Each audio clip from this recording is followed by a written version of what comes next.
On today's episode, I have Stacie Mallen and Shannon Teixeira joining me for a really insightful conversation around the future of human resources.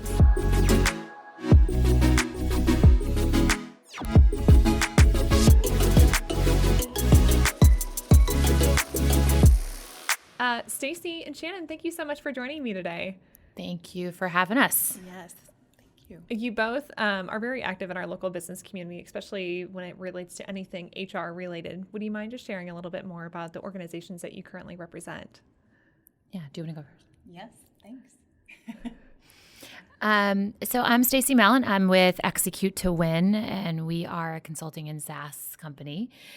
So the work that we do connects culture to financial results for organizations, and that can take a lot of different forms. We optimize teams.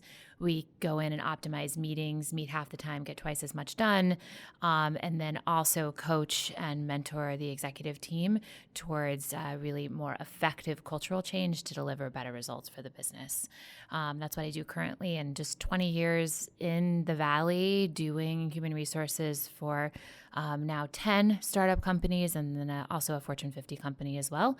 So really connected to trying, and Shannon shares this vision as well, really elevating the practice of human resources and also cultivating even better talent in the practice, which is really critical for business. Yeah, hi, my name's Shannon Teixeira, and I'm the head of HR for waste management for a region that encompasses about 5 different states. So Waste Management, the largest environmental provider here in North America. Very similar to Stacie, I've spent not quite 20 years, but about 15 years in the HR practice, both in lead roles as well as, I would say, in kind of consultative roles.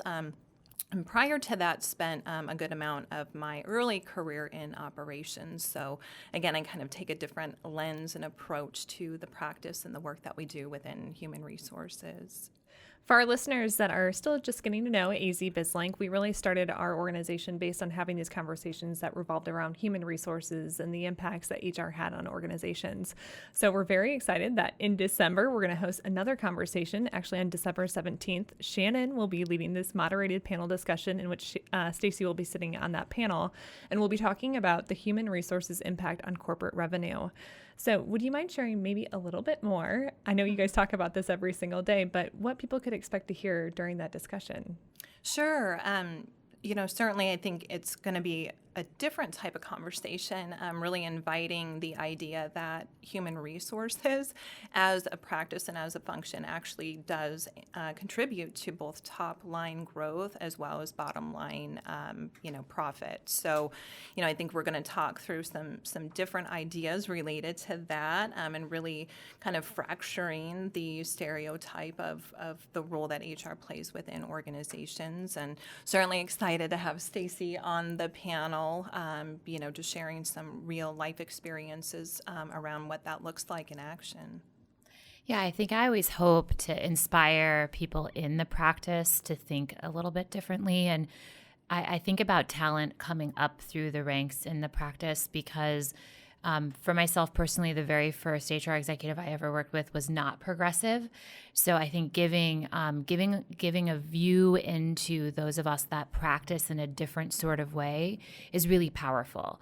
And I think that if they can understand that there are parts of the world out there that think about human resources and the impact of the business in a different way, hopefully they'll stay in the practice, stay engaged in the practice. And I'm thinking we're probably going to get to Shannon's point, some different and unique kind of conversations about how that impact happens. I would like to get your input on how you think HR has transformed or evolved over the last decade. That's a great question. I think I always go back to, the conversation that quite frankly has been out for the last decade of, the value that HR provides and really where does HR sit, giving HR a seat at the table, should we kill HR, all these interesting conversations, and I would say from my perspective, HR is still working to evolve, in many ways, but I do think that there has been a revolution around human resources, in part, employees talent, they're just expecting more from companies. We're very consumer driven, whether you're an employee or a true consumer purchasing products. And again, to meet the needs of those consumers, your employees, you really do have to think different and respond differently with your product. And I think in some ways, certainly HR does provide, support function, but overarchingly, human resources provides a product in which people use and experience when we talk about employee experience. And, excuse me, I think we're just at the beginning stage of really what that looks like and what that will mean as we revolutionize companies in the future. Yeah, I agree with all of that. I've been speaking for 10 years in this practice, and the best testament I can give to the evolution is, and Shannon knows the story, I used to speak 10 years ago about this, and maybe 5 people in the audience would look engaged and excited about anything that I was saying. And now I have CEOs coming to those same conversations, really looking for the best solution to those problems, and then I would say the majority of that room now shaking their head yes and coming up and talking to me and engaging with me after about the very tangible and practical ways that the practice has an impact. So that is just a kind of a very felt experience over the last 10 years. And even in the CEOs, I have a few of them that I'm coaching now because they don't have a head of the practice. They don't have a head of HR, sort of filling in as part of that function.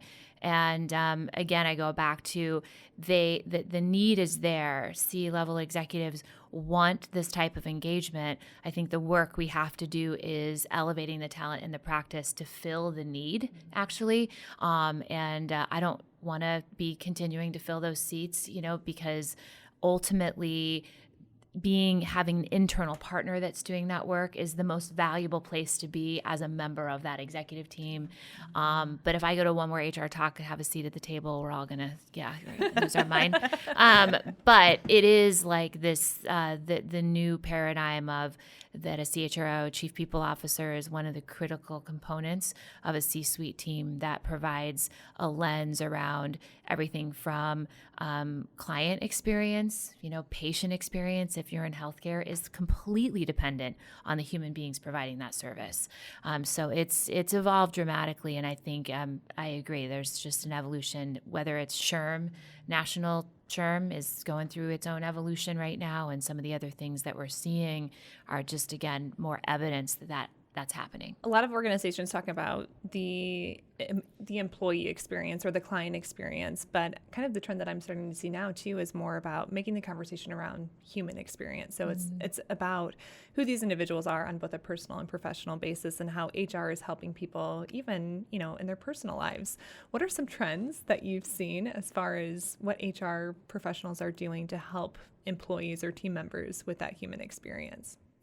Yeah, I'll start and pass it over to Stacie. I think it's less about HR kind of driving that, and it being more. And again, I understand HR, somewhat owns leadership development, but I think it's a leadership conversation, and certainly human resources, has a role in that. But for me, I think about it in such a wider scope. And when I think about and talk about human resources, it's really around enabling, but everything we do is truly leader-led. And so having the conversation around, team composition, team performance, high-performing teams, the human at work, all of those things really are around a leadership conversation, in my opinion, versus, sort of being enabled or led holistically through HR. And I know the work that Stacie does at ETW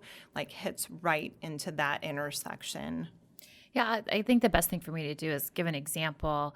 We talk about developing leaders now as the work is getting done towards results.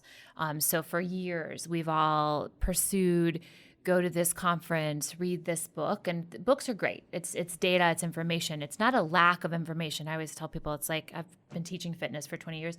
Shannon's like, yoga instructor as well. And so both of us know this really well. It's not that there's not enough information out there. Everybody knows that they should probably not eat chocolate chip cookies every day. And they probably should move in some way, shape, or form and drink water, right? But what keeps people from doing it? And so I agree that leadership development is owned by the organization and by the individual. And that also happens in the context, as an example that we give all the time, around meetings, right? Something as simple as a meeting being prescribed by a leader to have an agenda, to respect people's time, to get things done, to have brevity, to make sure it's valuable. That's the leader's responsibility. So that is leadership. If you walk out of a meeting and you have action items assigned, you know next steps, it was only 30 minutes, you felt like it was valuable, your perception of that leader and that capability of that leader is elevated. But it's in the context of getting something done at the same time. So that's not to say you shouldn't read articles and leadership books, but it is about applying that learning at this point in real time and making sure that it's transformative and not just informational. And what kind of conversations would you encourage local leaders to start thinking about or participating in? I think one thing to really start thinking about, and I know everybody is, I'm just going to say it because I'm pretty overt, like diversity, inclusion, this conversation, right? And we just had this conversation recently because Golden Seeds established a chapter here to fund female entrepreneurs. And I think that it's the conversation has to change around diversity of thought. And I know that's also started to be discussed more prevalently. But when you're talking about, so this goes back to the context of an executive team with a C-suite executive that's part of the people function. That is the meaning of that as well. So meaning someone that has a lens that's oriented towards the development and acquisition and retention of the talent inside of the organization as another data point around the table to consider as you make business decisions. So that's something that I think leaders need to start thinking about. If you don't have somebody with that lens around the table, are you really thinking about it? Would you say, well, we have a staff accountant and that's enough? Probably not. Most companies have a CFO, right? That lens of being diligent around looking at the financial aspects of the business decisions that are made are really important. So I think that for me, that's something that leaders should start more heavily considering, who is that voice and who's that voice of diversity around the table to think about all of these aspects and how you're integrating them into the work. We've mentioned chief people officers a couple times. It's a relatively new position that I feel like it's kind of popping up more frequently here, not only in the local business community, but on a national level. What type of organizations do you feel like need a chief people officer, and what do you think the trends will be moving forward? I think everybody needs somebody with that lens. I will say something that I like that I'm seeing now, which goes back to a comment from earlier, is a chief experience officer. And that is really responsible for both client and employee experience collectively. And I think that's where we're going to go. I think that it being really a seamless sort of position and understanding of ENPS and NPS and how those things are related and how they play into each other is a really relevant conversation right now. You take social media. Shannon and I worked on something a few years ago around employee voice, and that voice is really part of your brand. There's no longer really an employment brand.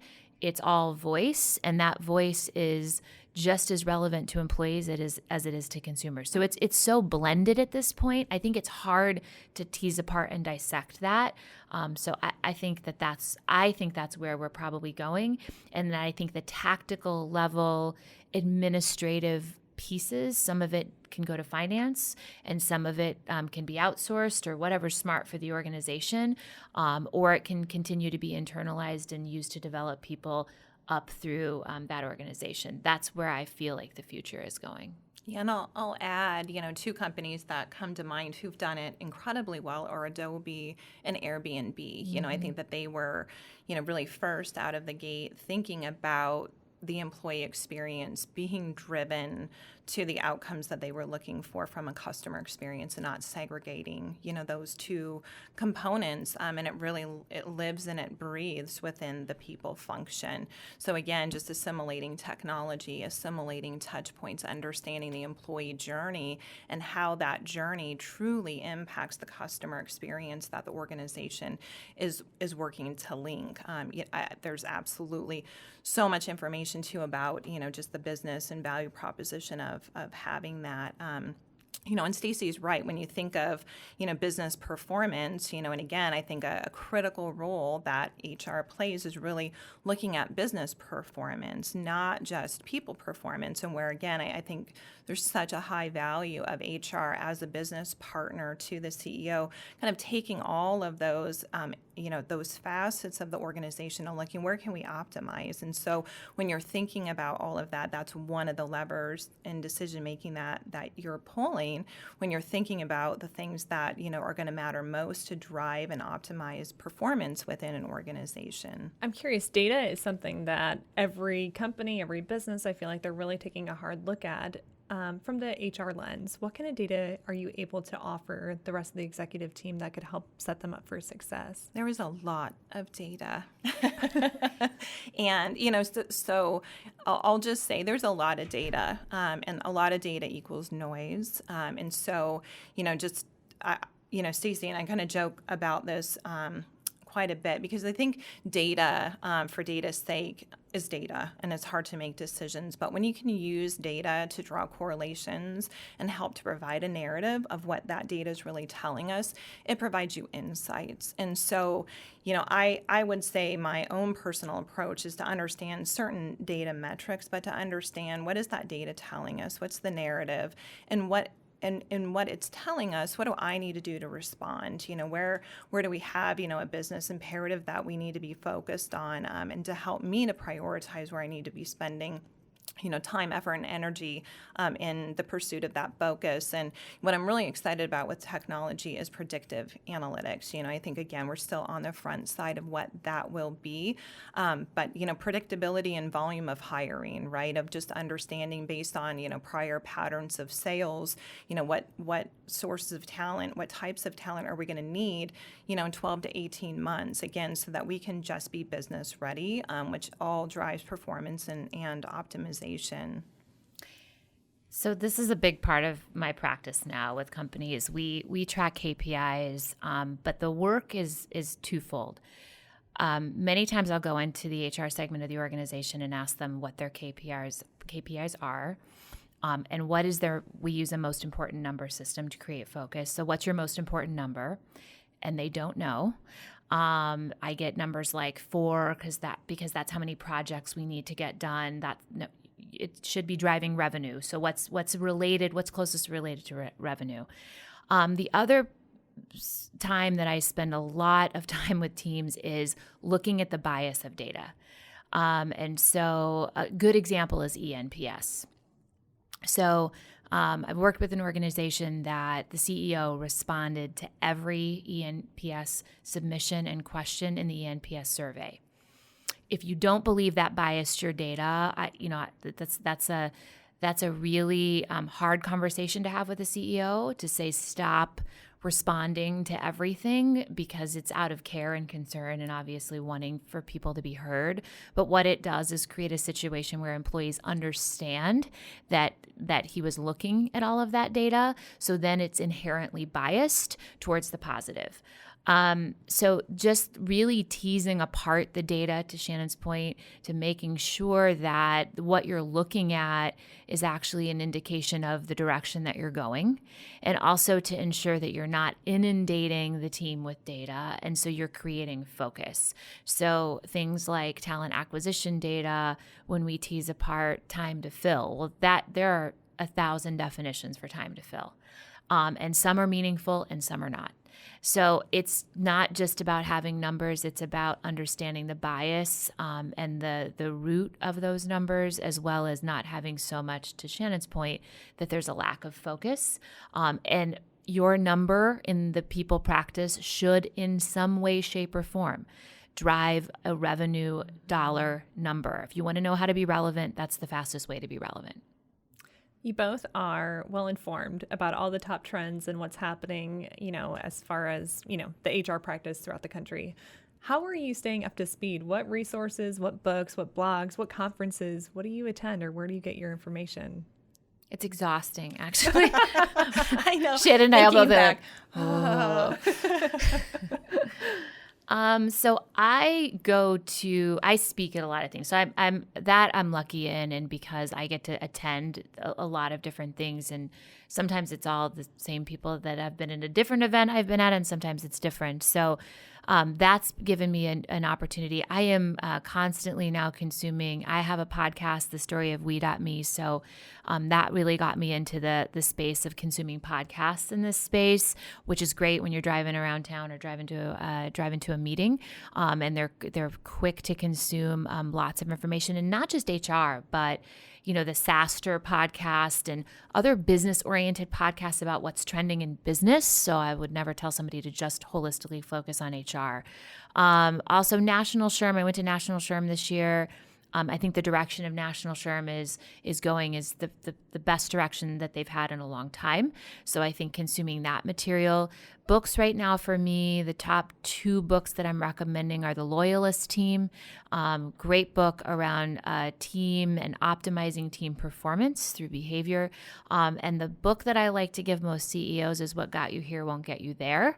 And I work with a lot of founders. And so many times what made them brilliant at founding a company is not necessarily directly equivalent to being a great CEO and a leader.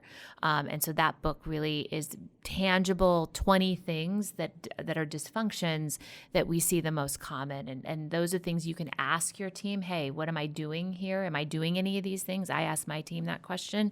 And it was helpful. So it's a full-time job to consume and stay up to date as to what's going on. Yeah, some really great. I've got a couple new books that will be on my nightstand, where I have 5 right now. So just like Stacie, I think podcasts are incredible, just like this one. And again, easy to consume.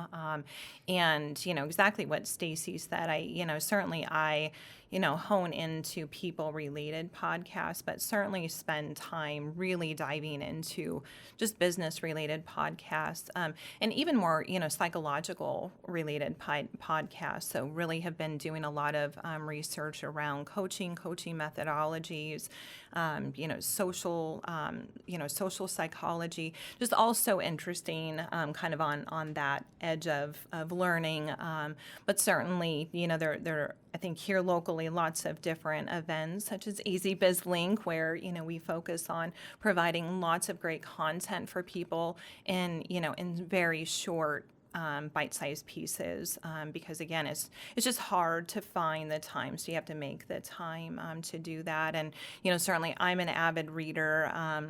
One book that I just got done reading, which was great, by Lisa, and I can't think of her last name, but it's called Kill the Company. Mm-hmm. So it's really about innovation and, what are you doing within your organization to stifle innovation? And, the practice is really internally, how do you kill your company? So certainly not a traditional, HR book, but again, I just find so much just motivation in helping me to think differently, which, I think is the course of then, if I'm thinking differently, using a diversity of thought, how can I show up differently in the craft of what we do, within the people side of the organization. I love all that. So yes, some great recommendations. Yeah. I'll have to look into those myself. I'm curious. I mean, the startup community is definitely starting to thrive here in Phoenix, and there's a lot of business entrepreneurs. They're looking to ramp up. A lot of them, we just don't know what we don't know. So if they are looking to ramp up, build their employee base, based on your experiences, what are a couple of recommendations that you would really encourage them to be thinking about as they grow their business? So I think it's actually easier to cultivate it small. and grow something on a foundation that is very strong from a cultural standpoint. Culture happens whether you want it or not, and it'll happen in a direction that's unintentional unless you're intentional about building it. So get very clear on what you want it to feel like for people to walk through the door every day, even if you're 3 people. And continue to refine that as you go. And that should bleed into everything from how you engage and interact with people during a talent acquisition or recruiting process, all the way through to how someone exits the organization to, people always make fun of perks like ping pong tables.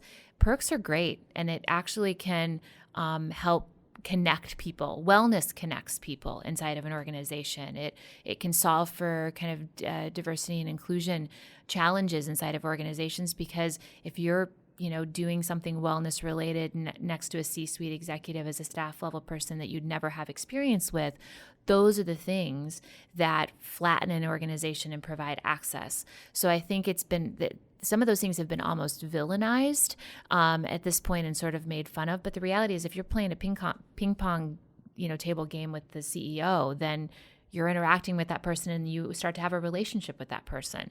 I'm not saying it's the solution either. Like, don't buy ping pong tables and think it's going to solve your problems. But I think that all of those things are really important to just consider. I think the lens that we had at Althera was an exceptional lens. We had a core set of values. Those values had associated behaviors that were very defined. Everyone was held accountable. It's how we hired. It's how we even exited people outside of the organization, pervaded everything that we did. Matt Likens is an exceptional leader and CEO. He's now leading another startup here locally. He's really just very servant leadership based, and it comes through in everything that he does. And so that just created this foundation. So as we grew that company at over 42% year over year, which is what we did, and sold it for a record multiple, so great result, it was really incumbent upon building an intentional culture. So I think start thinking about it now, even if you're just a solopreneur. What do you want it to feel like a year from now? Yeah, I 100%. It doesn't happen by accident. We say it happens by design. So you just have to be really intentional around what that is, and what is the mechanism in which you want to put into place to design it forward. And I would just say, sometimes founders don't know what they don't know. So find a group of people that you can connect with. One of the things I love about Galvanize, where we spent some time, was that they have mentors where you can find 30 minutes to an hour with someone who hopefully can provide some resource. And I think, as we all know, the Valley is just filled with mentors, even outside of Galvanize and other cooperative workspaces. So just ask, pick up the phone, seek information, and then you can take that information and determine where you want to go. I also think it's so important that we do find mentors or people that we aspire to be like. I would like to get your thoughts or ideas around what are some really great organizations or great leaders that you would recommend people doing a little bit more research on. You want me to go first? Yeah. Yes. I'm thinking, that's a really or companies. Really great if there's some great question. companies that you're like, wow, they're just knocking it out of the park. As I travel around, it's so Shannon will know exactly who I'm talking about. So I don't think you have to stay local. And I think one of the magical things about social media is we don't have to, just look in our backyard.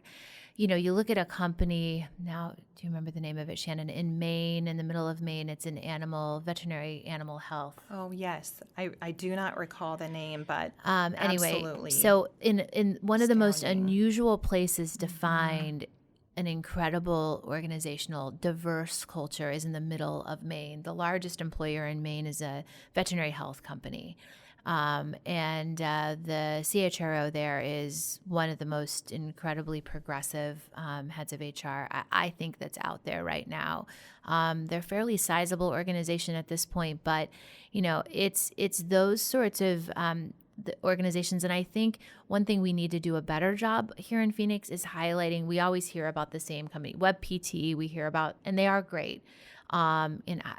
Heidi has done an exceptional job of building a culture very intentionally, but we tend to hear about the same examples over and over again. So sometimes even for myself, I'm hard pressed being in the middle of a startup again, to think of some exceptional examples locally. I would say GT MedTech, Matt Likens is over there now leading that organization. They're growing rapidly. But I think that we're looking at formulating a local group here, and it's something that I had mentioned. I want to do a better job of highlighting people that are being progressive, so that there is a better resource out there on where to look for organizations that are being progressive about the practice. And so that's something that I think we need to work on as a community. As you were talking, I was thinking about, and it's such an insightful question, Lindsay, because I think it's one that we don't often ask, and then maybe don't even often highlight around what are we doing. There are all these things that we do highlight, but when I think about that, it doesn't often come up. And so I just think it's a takeaway even for myself, kind of thinking through, could we be doing a better job of really highlighting organizations that are really exceptional around that. And me, I'm highly passionate about, mentoring, sponsorship, and, and really how that evolves even into, coaching. And I would just add that, one of the things that I love at Waste Management is that we use leader as coach methodology. And so even as I think about a more formal mentor program, ours is really informal, and it's done through the touch points of all of our leaders as coach. And so we do so much peer-to-peer kind of coaching and kind of small bite-sized mentorship. And even sponsorship, and the feedback loops don't even necessitate by reporting line, which has been so incredible to see and watch and see how everyone thrives in that environment. And so it just got me thinking about, just different examples of, where some of those pockets are, and, quite honestly, some, work that I think we could be doing more of to help other organizations, to showcase that that work that they're doing. Because that is where I feel there's just so much connection, and you had talked about the human connection, the human experience. I think it's in those relationships, those things that we do in that context that really connect and unite people. And, I'm very passionate about diversity and inclusion, but also belonging. What does that look like? What does that feel like? How do you propagate that forward? And again, I'm highly passionate about about that work. Well, I definitely think people should be following you too. So if they're interested in learning more about your best practices, or, your speaking engagements, or how you're involved in the community, where can people find you? You can find me on LinkedIn's the easiest place to find me. The Story of We.me is the podcast, and that's the URL, so you can find me there. I was going to mention, just so, not that we don't want you talking to us, but there are some really incredible folks to also follow. Natalie Dopp is incredible, what she's doing. These are all our friends, so I'll just put them all on blast, and you can all talk to them as well. So Kate Rogers does exceptional things in this practice. She's incredible. Mark Christensen is one of our friends, highly connected in the HR community. Brian Moore, one of the usual suspects as well, that talks about purpose-oriented people growth. Louis Efron, who's no longer here, but Denver stole him, and he's up there, but was at Tesla, really exceptional in the space of learning and development. So we have some really great talent, and so I'm sure if you connect with either Shannon or I, be happy to also connect you with the best folks out there for whatever solution you're looking for. HR is a practice, and it is a practice of subspecialties. Maria Montoya, Leticia Gasellum, both exceptional in talent acquisition, as an example. So not everybody's perfect and focused on every aspect of the practice. So depending on kind of what questions you have and what you're looking to answer, be happy to point you in an appropriate direction for the specialist in that area too. Yeah, great call out, Stacie. And I can certainly be found on LinkedIn, on Twitter, and then certainly proud advisor for the board at AZ BizLink, and then also co-founder for Arizona Talent Cooperative, which is really, again, creating an inclusive space for all of the organizations in the Valley that are, talent focused, to have space to connect and to collaborate and share out all of the different great things that they're doing and all the programming. So one last reminder, on December 17th, we'll have these two phenomenal ladies joining us for a conversation. So mark your calendars. One last shout out to the business community. Who should be sitting in the audience for this conversation? Definitely CEOs who are really interested in learning more about thinking differently about their people practice. Yeah, I would echo that. COOs and CFOs that are also trying to pull together what is the link between culture and the financial results of an organization. I think CFOs struggle sometimes to understand what are the direct links between financial performance and the levers we should pull and potentially spend money on related to culture. I think any talent in the HR world out there that is looking to connect with folks, because I know some of the rest of the panel that's going to be there as well. One of the people I know that we just mentioned. But if you're looking to connect with folks who could mentor you, if you don't have a leader today that thinks about things in a progressive way, I would highly encourage those people as well to come and get connected with us. We're all really wanting to, again, cultivate that talent. Stacie, Shannon, thank you again for joining us today. Thank you. Stacie.